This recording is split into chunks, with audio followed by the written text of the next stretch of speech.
Episode 21 of Columbus Local Podcast. We have Chris Cochenour of F-Bomb here today. Chris, how are you? Good, Len. How you doing? I'm doing good, man. I really appreciate you making the time. You know, I think we scheduled this a little while back, and here we are. No, I've been looking forward to this for a while. I appreciate the fact that you know, not only do you make the time today, but you make the time for rock and roll on a regular basis. You know how it is, man. It's just something in your blood, and you kind of have to do it no matter how old you are. It doesn't matter. You just have to keep doing it. Yes. We do have to keep doing it. I think that you know, the last time I saw F-Bomb was at the pub in Gehenna when they were still doing live music.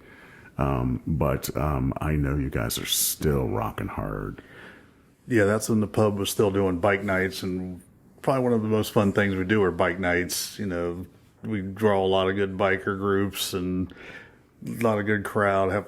Have a lot of fun doing that. So we just did a Quaker Steak a couple weeks ago. It was a nice big show. So those are always fun to do. Oh, for sure. But you know, you're doing a lot of the larger scales things these days as well. You guys are really, you know, still niching the bike events, the rock shows that around town. Are you enjoying? Are you enjoying yourself, mister? Oh, yeah, absolutely. I mean, we've been opening for some national acts here lately, and last year, Slaughter and Ups Enough, Pretty Boy Floyd, some of those bands. That's been a blast at the King of Clubs, so it's really cool to still be able to do stuff like that. Yeah, for sure. We did a big show at Iron Pony last year for one of their big events. It's definitely still fun to do. Oh, yeah. Yeah, and it's great to see you guys still rocking and enjoying yourselves. You guys are just having a great time. Oh, absolutely. I've been the bass player, Mike Lindebolt. Me and him started playing together in about 89, 90. And we've been in bands off and on all this whole time. So you get familiar with somebody like that, it becomes like family. Yeah, the rhythm section is, you know, seasoned. Absolutely. Between you guys. So, you know, you mentioned 89. Like, so how did music start for you, Chris? Probably because I was a severely hyper kid. like what age? Like, were you starting to? About 12. Okay. That's when sports wasn't really slowing me down. And my mom was looking for something, and she was into music. And I have an aunt that's only 6 years older. So she's the one that was getting me my Kiss albums and AC/DC, and that's what kind of got me into the music. And then the drum thing, watching Peter Criss rise up on that riser with the two cats facing each other, I'm like, that might be fun. And I could play and wear myself out. Where did you see it on TV, or did you see it live? The album opening up Kiss Alive, and you're just like, that's it. Yeah. I had a similar experience, you know, probably the same album. I still have that album from the 7th, Kiss Alive. You know, you open the thing up and just like, this is rock and roll. You know, good for you. So you were digging that, and you knew you wanted to get involved, but was drumming like in your blood, or did you know? Yeah, that's what I was drawn to. Peter Criss. It wasn't, the guitar stuff was cool. It was just seeing that big drum set, and that's what I'm like, that's what I want to do. I don't know why I was never like, I probably want to play guitar now. I never switched to anything, which sometimes I wish I would have learned how to play guitar as well. But it's fun just to hit stuff and make noise and annoy people. Especially when you're a kid and everybody's like, when's he going to stop? So when did you get your first kit? Was it like around that same time? I started just piecing drums together. Oh, wow. And just, never matched color-wise. I didn't have my first true drum set till I was about 88, 89. I was about 18 when I got my first real kit. And how many kits have you owned since that first kit? One. That's so cool. It's got a lot of road wear, but Wow. they sound amazing. And to me, there's no reason to replace them. I've got 4 or 5 snares I switch out depending, but my core drum set, same drums I've been playing for ever since. Man. So what kind of drums are they that can last and sound the quality that they still do? Yamaha Turbo Tour Customs, 9-ply maple shells. They've been wet, they've been rained on, they've been one kick drum down about 2 flights of stairs, and They've seen it all. and they still sound good. They've seen the green rooms of yesterday and today. They're still kicking. They probably remember more than I do. How do you take care of these guys? I mean, I got them in cases, but for a long time I didn't. So they're actually smoke stained from the bars back in the day when everybody still smoked in them. So there's still like this little smoke tint to them, even though they're all white, because I just love white drums on stage. Just something about that look. Oh, sure. But when you get up to them, you can say, yeah, there's a little yellow hue from all the smoke over the years. That's cool. Very cool.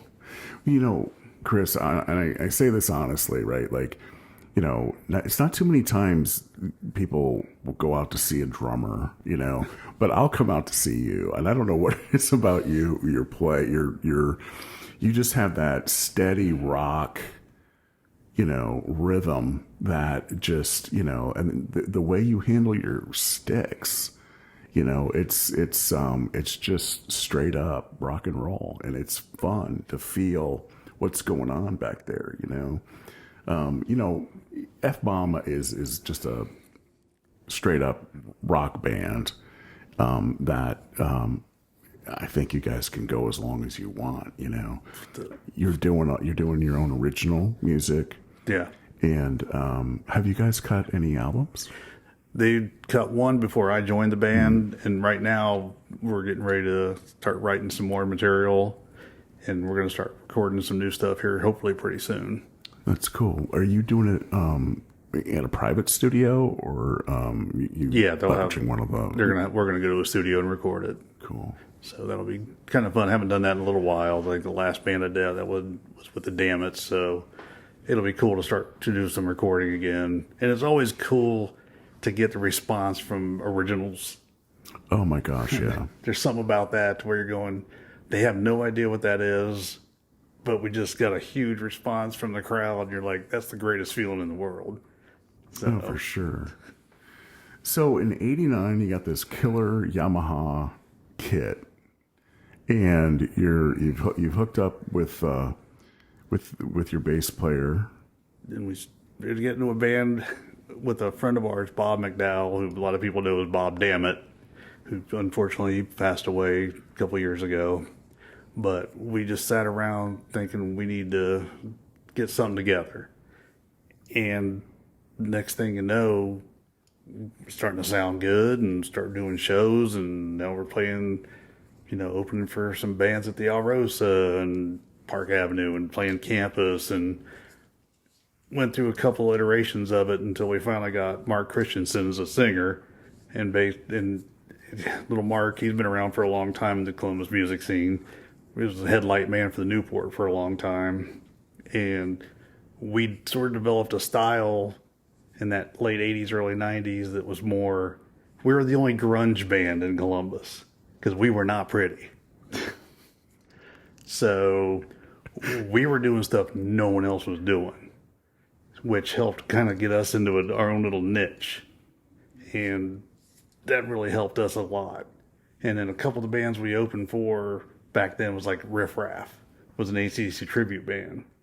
But they packed, so that helped build our crowd up.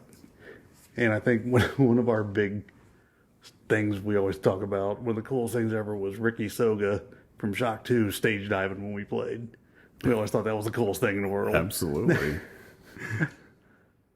Yeah, he's still out there rocking too, man. Oh yeah, Ricky's great. Yeah. I mean, the old Shock 2 and everything with Martelino and those guys and Timmy and Joey C. Jones, and Yeah. I mean, like we've talked about numerous times, how many musicians come out of Columbus is pretty incredible. It is really cool, and I don't think it's typical. I mean, I've talked with a lot of folks that have played internationally, nationally, and obviously, LA's big, New York's big, Nashville, and some of the obvious music mecca cities. But Columbus, Ohio, really has a lot of original acts, as well as a plethora of cover band projects that are really all working and all having a great time. I mean, just the level of musicianship, I don't think people appreciate that's come out of Columbus. I mean, Dave Cawthorn, I know you've done one of his. I mean, playing with Ron Keel Band, Dave's a great guy. Oh, yeah. A lot of these guys are just, I mean, Brian Shepard, amazing guitar player. Ricky Martellino's great, just a great drummer. But being friends with all those guys and knowing them and just supporting them, like Doug Savage. There's, of course, the old school Eric Moore, Chatfield, Terry Davidson, and the Gears. There's just a lot of good musicians that came out of Columbus. Yeah, for sure. For sure. Heck, even Lars, you've done Lars Raymond. He's another great drummer. I love Lars. Lars is one of the first people I met in Columbus, like when I was first started playing guitar out, and I was playing in a blues band.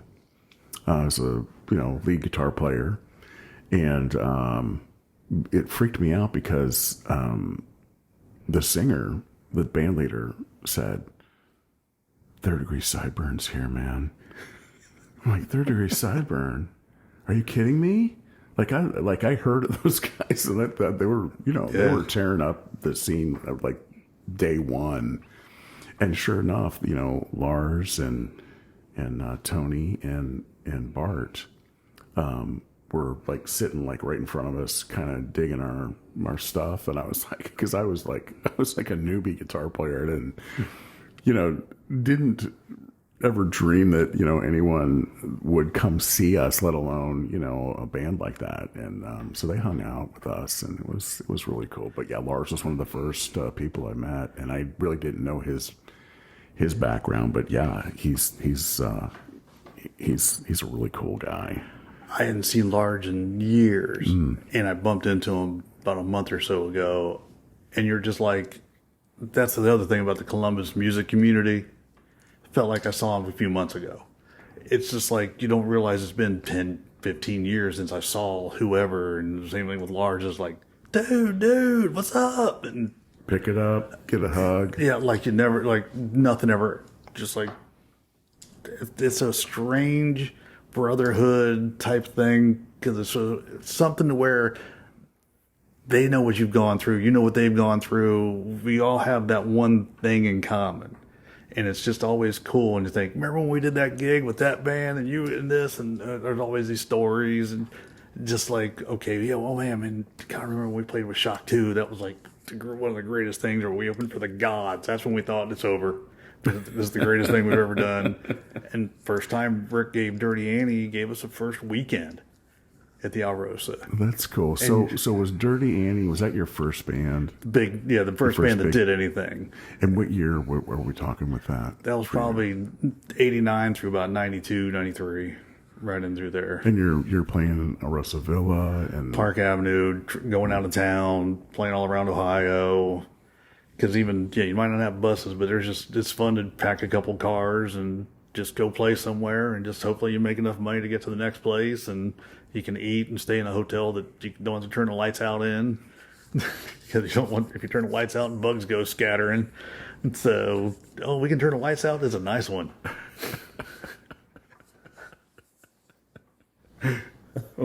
Now you're living on the road, man. That's cool. But like in playing in front of people that they're not your friends or not your family, they have no idea who you are. That's a rush too. You just don't know what their response is going to be when you're that level. You don't have albums that they're buying or anything else. They're just, you're playing in Lima and it's this band from Columbus. That's all they know. We don't have Facebook. We didn't have anything. We might send them a poster up there to put up, but that's all they got. They see what we look like, and that's it. That's so cool. So you had this initial vision, excuse me, of Peter Criss, right? In the big arena. And was that carrying you the whole way? Or did some other inspirations kind of come along for you? My aunt, who was only 6 years older than me, she married a guy, Jojo Fastridge, who he's definitely a name in the Columbus music scene and been around a long time. Heck, he was a sound man at Gazzari's at one point on the Strip. Yeah, I was about 15, 16 when they started going out. His band, Streetwise, I just started helping them out just to be around it. And first time I ever played on the Alrosa stage, I was 16 years old, playing Born to Be Wild while JoJo went out and sang it. That's cool. So I started doing that, and that really started pushing me. When you start hanging out and being around basically adults, and you're 15, 16 years old going, I should not be here. This is... And you're tearing up the drums and rocking out. No one looked at me like I was out of place. No, you were part of it. Yeah, they knew I was young. What's going on? I was young and stuff, but they didn't care. They're just like, no, he's cold. We'll take care of him. And they watched over me, make sure I didn't do nothing too stupid. So I'm never arrested, so that's a plus. That's cool. And just being around that, helping out with the bands, seeing what they do, going, that's what I want to do. Whether it's a job or not, I just want to do that. I want to be around this scene as much as possible. So that's what was really cool about JoJo. Helped get me kind of pushed in that direction as a 15, 16-year-old, and just bright-eyed. I had no idea what was going on. So did you guest drum, or did you get into, full time? At that time, I was just kind of sitting in. Mm-hmm. We tried to do bands in high school and stuff, but never played out anywhere. Just, we got a band. Hey, invite the girls over to come sit in the little practice room we got and watch us play. We got a band. That's pretty sweet. But then sitting in with JoJo's band, and then my first real good band was Dirty Annie. And we just sort of took off from there. How far did Dirty Annie kind of tour? We go in like Pennsylvania, Kentucky, but most around Ohio. But at least we started to build. We had a pretty good name building up for ourselves. So we were on Z-Rock, the old Z-Rock. That's cool. Going in the studio playing our cassette. Nice. Nice. I think I might even have one left. I don't know. You should. I should have someone somewhere, but just little. Even that. If you get your first cassette, you think, "Oh my God, this is the greatest thing ever!" And then you're going to go and we're going to be in the studio and they're going to interview us. Oh, this is crazy. Whether you're national or not, it doesn't matter. You're just having fun with it. It was a great experience. Yeah. And unfortunately, I still think we might be the last true generation that got to experience stuff like that, because it was just everybody just hung out and. It was a great scene at the time. Yeah, so, and you're still out there, but what are your observations on how things were and how they are now? I don't want to say a resurgence, but I see it's a change, but there's a lot of really good bands out there, both original and cover bands. You got your Hot Lucy, Green 30. There's a lot of Stadium 11's a good one.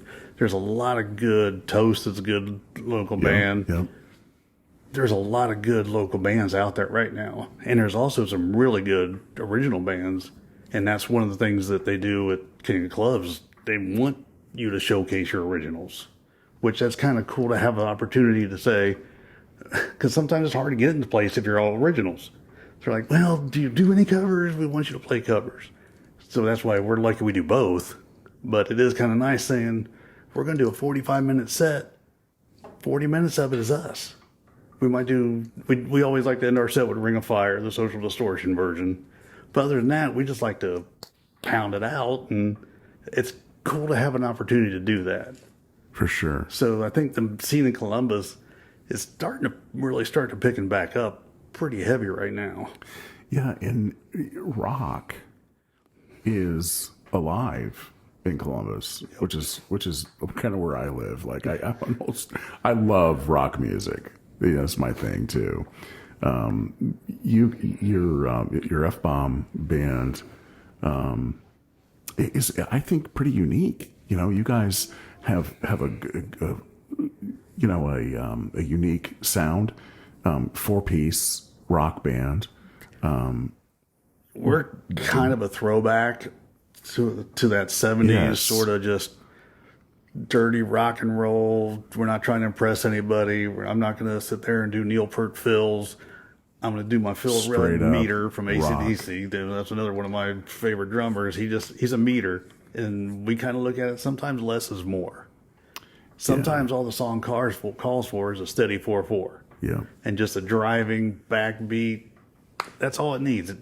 Maybe one triplet through the whole song. But for the most part, it's just a nice steady backbeat that keeps people bobbing their head, kind of like, this is cool. You know, sometimes that's all it takes. Which helps me sometimes. Well, yeah, and you're the driving force. I mean, you know, and that's probably why I like to come out and see you, man, because you're having a good time back there, and it's the rhythm is so steady, it keeps the party going, and the rest of the guys are having a good time. The rhythm section's definitely tight. I think it helps if they don't have to worry about what I'm doing, and I know a lot of guys are like to use click tracks and in-ear. I'm starting to use in-ears a little bit, just mainly to help save my hearing. But we're kind of like, we're still no click track, just play it. And you're going to make mistakes. And we always say, okay, you're playing a song live. You're on 270. If you miss the exit, there's another one coming up. Just look at each other and acknowledge, okay, we just missed the exit. Acknowledge when we're getting ready to get off at the next one. Chris will bring us around to the ramp. I mean, every once in a while you'll see pictures of me and Mike or somebody just kind of look at each other grinning like, oh, we screwed that up. No one knows. Just keep going. Nobody knows. Nobody knows. Just keep going. Oh, we extended the song. Yeah, you're the only guys that know. Now, if you get off on 270 to 71, then you're in trouble. You just gotta go to the next Especially exit. after Polaris. Yeah, then go to the next exit. You'll miles. be fine. Just get off on this regular road. So Annie then brought you into a couple other bands before you got to F-bomb, right? Yeah, Dirty Annie. I took a break after that. After I got married, and then the Dammits formed, which was with Bob McDowell, Bob Dammit, and Mike Lindenbolt, and they formed the Dammits, and they were playing around for a little while, and then I ended up joining them, and then we did some pretty good stuff with them. We opened up our biggest show ever. We opened for Papa Roach, which that was probably That's a big deal. That was one of the coolest things we've ever done. That's really cool. But the Dammits was cool because Bob was a real driving force in Dirty Annie as well. As far as this is what we need to do, this is what I'm going to do. I'm calling people, and that's back when you had to make phone calls and mail stuff. And he was always that, okay, I'm going to book us here. Might not feel like our fit, but we're going to do it. And that's how he was with the Dammits. And the Dammits are still together now with Ricky Martellino playing drums. So, because I ended up quitting because I went back to school. Yep. And I always say I was trying to write a paper in Huntington, West Virginia while we were playing. So we're sound checking.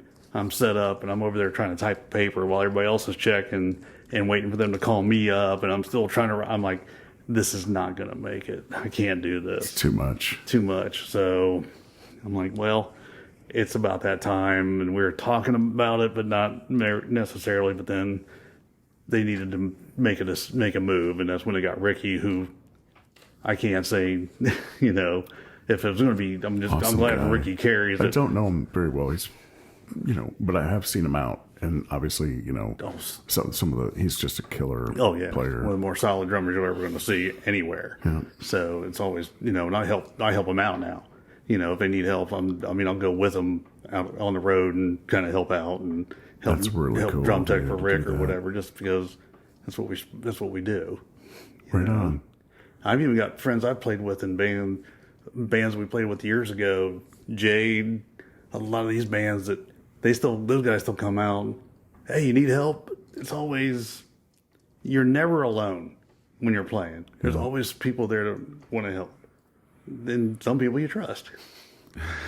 Sometimes just a bunch of drunks. I'll help carry your stuff out. No, it's okay. Yeah, I got it. But yeah, Scotty Martin, he definitely is one of my big helpers, and he played drums forever. And it's just cool to have people around still that we've known for 30 some years. I mean, I tell my kids, you might not have any friends from high school.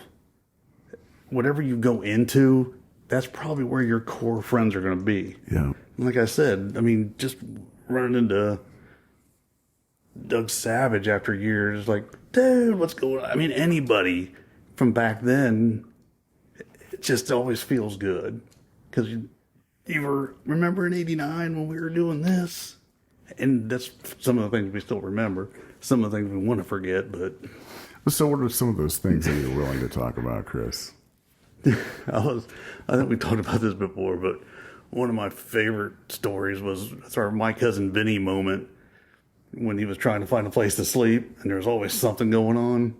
The damnedest, we were playing this festival down in southern Ohio, and we were supposed to stay at our Bob's brother's place. So it's me and my wife and a couple, and we're like, okay, we'll just go there and crash out. We're supposed to load out the next day. So we take off, go over to his apartment after this whole all-day festival. There must have been 50 people in this apartment. We're like, oh, you got to be kidding. It's this huge party. It's about 3 o'clock, and my wife's like, you're getting the look like, where's my hotel room? And Chris? We can't drive home. We can't get our equipment until the next day. So we go over into Ashland, Kentucky. There's something going on over there. There's no hotels. So we just start driving through Kentucky trying to find a hotel. By about 4:30 in the morning, there's one in the middle of nowhere. You see a little vacancy. See the vacancy light. We Light. pull in there and like, okay, it's dark. I start pounding on the door. This lady in a robe comes to the door. Yes, we got a vacancy. They gave us a room. So now it's about 5 o'clock in the morning, and we're just like Exhausted. I just want to get a couple hours sleep, hit the road. Give me a few hours. We finally relax, lay down. All of a sudden, the whole thing starts shaking. It's right in front of train tracks. So the train's coming through, shaking the crap out of the whole hotel. We're like, oh, you gotta be kidding me. And it came about every 45 minutes. We're like, you gotta be kidding. Oh yeah, that was a fun one. Just stuff like that was always there's always something going on. I don't know of any band that's ever went out of town and everything went according to plan. No. Something always happens. Yeah, there's always something. People get a little froggy, and you get to the hotel, and all the furniture set up in the parking lot like it was in the hotel room. Little things like that. Did that happen to you? That happened. Where was that? Now, where did that happen? Wapakoneta. Oh, jeez. There was a place up there called Hobos. It's a great place to play, but there was a hotel at a big 76 truck stop, and there was a Days Inn right beside it, right when you're pulling in to Wapakoneta. And they had one building that had a room with a wall out of 2 rooms. So it had 4 beds and 2 bathrooms. And I'm like, you're just inviting us to have a party, aren't you? I mean, you're telling us to have a party. And those were a blast. Can't go too much into it, but they were fun. That's what I mean. Just even going some small town like that, it was always fun. Yeah, this past weekend I had a gig up in Mount Vernon.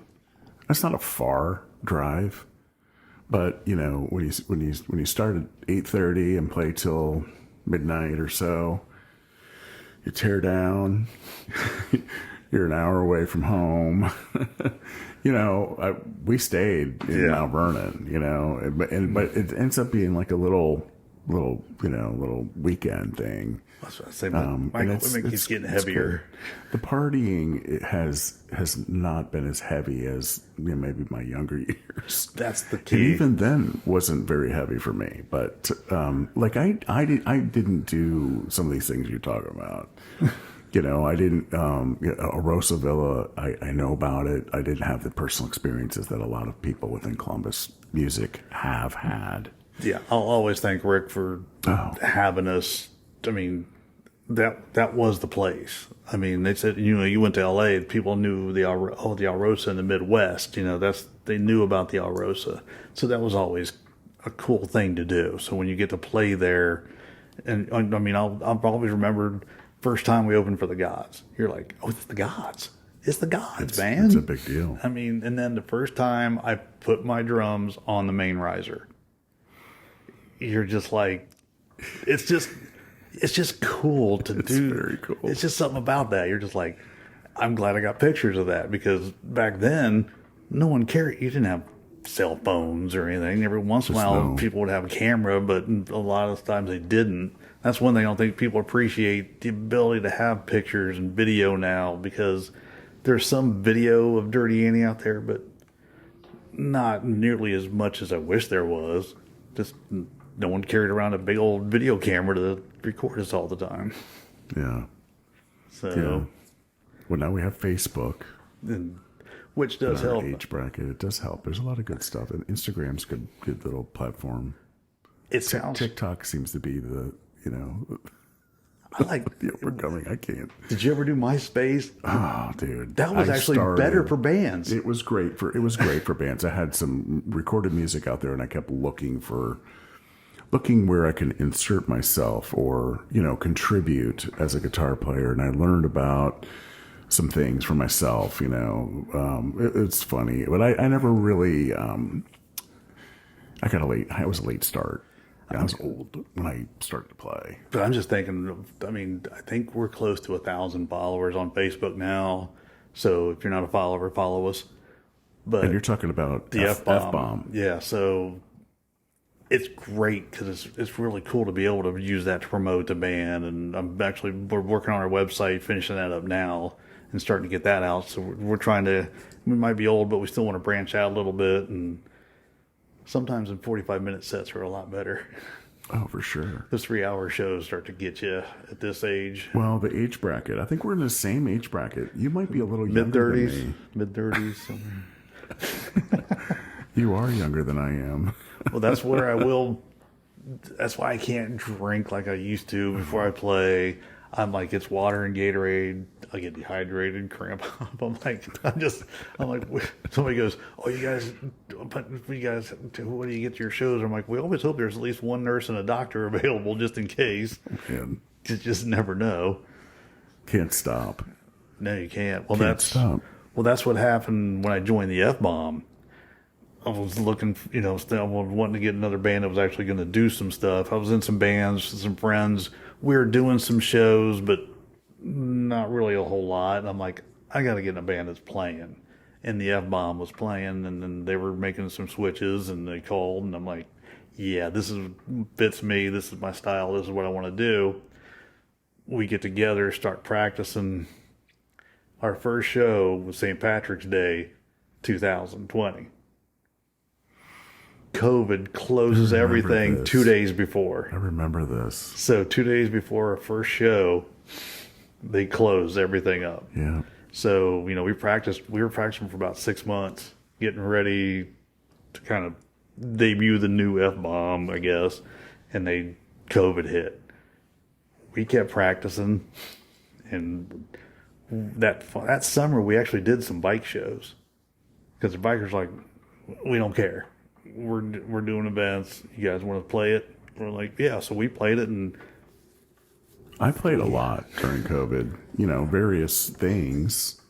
My band didn't play, but it was you were able to play. yeah, we got lucky. I mean, we did some pretty cool bike events and stuff, but they're mostly private, and they're like, hey, we don't care. If you guys want to play? We're like, yeah. So it was cool. We got to do that. Yeah, very cool. And then probably our first big show was, I think we were the second or third show at the King Clubs. After they just opened, everybody had to wear masks. Everybody had to stay at tables. And he still opened that club in the middle of all that, which is pretty crazy. Yeah, it definitely is. And it's actually survived after that, which was cool because it starts, you never know. But that's when we knew it's like, no, we got something pretty good going on here. Yeah, and you guys played that club in particular pretty frequently. I think we're a very good opener. Yeah, We get a crowd going. You know, it's good rockin' tunes. we're not choreographed at all. It's just like we get up there and just throw it in your face, and hopefully everybody has a good time. And it is. I mean, sometimes we change on the fly on stage. Sometimes, like, well, screw it, we ain't doing that. Let's do this, and just kind of we just wing it up there. You're having a good time. We always have a good time. I guess that might be one of the big changes in my direction in music over the years. When you first start out, you're kind of like, oh, this is going to be money and women, and this is, oh, it's going to be, oh, it's all about me, blah, blah, blah. Now, I'm actually truly concerned that people had a good time. Yeah. I don't want people to come up and just, oh, you guys were like, no, seriously. Did you have a good time?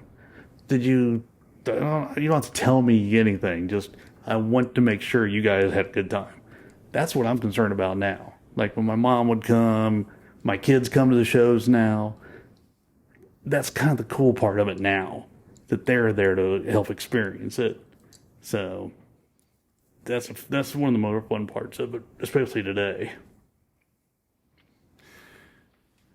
Yeah, I saw a video recently of F-Bomb at King of Clubs, and that place was jumping with you guys on stage, playing your own song and having a great time.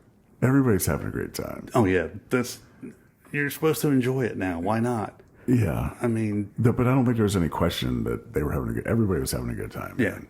Yeah. I mean, it's and for you, that's it. Like your check mark, you're going home with a smile on your face because everybody had a good time. Yeah, exactly. Everybody, they're saying, "Oh, you guys are blasting," especially when people you don't know are coming up, and you're just like, it's still a weird feeling sometimes that when people approach you and they start telling, "Oh, you got blah blah blah," and you're like, I appreciate that, but it's almost a weird feeling sometimes. It's like, I appreciate that, but I don't know how to always, I don't want to come across as, well, hell yeah, what'd you expect? I'm still very. That's for the singer and the guitar player. Yeah, exactly. That's not the drummer and the bass player. We're just the guys that hang out with the band. You guys drive the bus. Drive that beat, man. But you're like, no, I don't. I hope they know how much we appreciate it when people buy a shirt or just tell us that stuff, and then follow us on Facebook. And it's really cool. Very cool. It's like it's very much appreciated because there is something about playing in front of 600-700 people that it's a feeling not a lot of people get to do. You're right. And it's like there's a couple videos out there where we end a song and you just hear that thing. You're like, I always thought that was reserved for other people.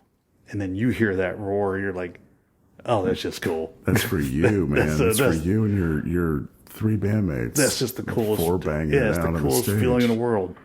Yeah. And it's like, I just hope people know how much it's appreciated when we do that stuff. It's good to hear you say that. It's a blast. Yeah, and I think live music just needs to stick around, man. And it's just things like what you're doing. I get a chance to do it every now and then myself. Still, doing it live is what you're describing. Yeah, it's totally. a gratefulness that can regardless of where you are. King of Clubs has to be a great roar. It's such a cool thing that it's opened because there would have been a huge void if it wasn't here. There's nothing else like it. The Newport it's different. It's not the same thing. It's like nostalgic. Yeah, the King of Clubs I still consider a venue. It's not a bar. It's a venue. Like the Alrosa was more. They're not the same. They're different. A lot of people try to compare them. They're totally different places. I always say Alrosa was a big bar, which was great. But the King of Clubs is a venue, man. It's like a concert venue, and they treat you like, even your local bands, they treat you like you're somebody, which is it's kind of cool to be treated like it every once in a while. Definitely. But you deserve it. Yeah, I don't say you deserve it. It's just always fun. We do put a lot of time into it, though. when you think back on all the practices, all the stuff we do. So for F-Bomb, what's on the horizon here for the band? We got a couple shows coming up.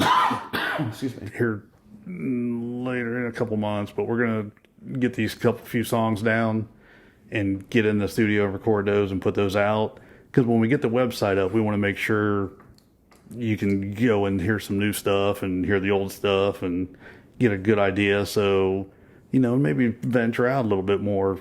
Kentucky, Pennsylvania, who knows? Just try to keep playing. I mean, as long as we're having fun. And the guys are getting along. You always have moments. And the creativity is, still flowing. I mean, yeah, man. I've always tried to look at it, I'm like, you're going to have arguments. You're going to call each other shit. I mean, this is what happens. It's your family, man. It's like, it's when you can't get over it, then you got to stop. You got troubles. You got to move out of the band. If you can't get over it, because you're going to argue. It's like any other relationship. You're not going to agree on everything. Somebody's going to say you're playing too fast. Well, how do you take that? He's like, screw you. I ain't playing too fast. You play it then if you think I'm playing too. It's all how you kind of, it's like, trust me. We'll get through. We'll get through this. That's kind of how I try to approach it. It's like, it's not a job. I'm supposed to be having fun. We're not gonna fight and argue. We're having fun. Yeah. And that's how we try to project it on stage. It's like, hey, we're having fun too. Right. There's nothing. Yeah. Like I said, there's nothing choreographed with us. It's pretty much just like, we'll see what happens. So the F-Bomb is on. Yeah, I know you have Facebook. You have a web presence that is just starting. We're starting a web page up. We're on YouTube, right? Spotify, iTunes. You can go to iTunes and to Spotify. On Spotify. Yeah. Okay, cool. So just go the F-Bomb and kind of, if you see our logo, you know which one it is. There's a couple different F-Bombs, but ours is usually the F-Bomb, so you want to look at that. But you can definitely Is Columbus, Ohio a keyword for a search? It'd probably help. Okay. You can probably do that. What we'll do, we'll grab some of those links and we'll put them in the episode description. Cool. To hit the right ones, and we'll look forward to some new music from the F-Bomb. Yeah, because me, Mark Farley, Mark Franklin, Mike Lindenbolt, we're ready to go out there and party with you and have some fun, have more fun. That sounds good, man. Well, Chris, I appreciate you coming out tonight. Oh, no, I enjoyed it, Lynn. You're my boy. I had a good time, man. We do kind of go back a little ways. Yeah. Little ways. We were introduced by a mutual friend, Mikey I, trying to get him to do a podcast episode. Maybe you can help drag him to Columbus, Ohio. You think you talk enough? No. But that's the idea. We'll see what. He's got stories. His band back in the day, Bad Reputation, Mm-hmm. they were a major player in Columbus. We were thinking about all those bands, Bad Reputation, Petty Theft, just all the bands from Columbus back then that were playing all over the place. So, and what year was the magic year when all that stuff was going on? I think it was about 88, 89, 87, about 92. It was just good stuff. That was a blast. I mean, you had Sweet Savage coming through. You had the God still playing, and they were still, there, and a lot of national acts stopping through Columbus. But Shock 2, all these bands, Shanghai was one. There was one of the heavier bands was a great band, Digital Black. They were amazing, just great musicians. But I mean, there's some great new bands. South of Eden's they're a good young band. I mean, that's why I always tell people, support local. Yeah. Get out there. I'm with you on that. Go to a show. I mean, most of the time we play, if it's free if you're going to a bike night, but if a lot of these concerts, it can cost $20. Yeah. Speaking of which, are you going to QSL tomorrow night?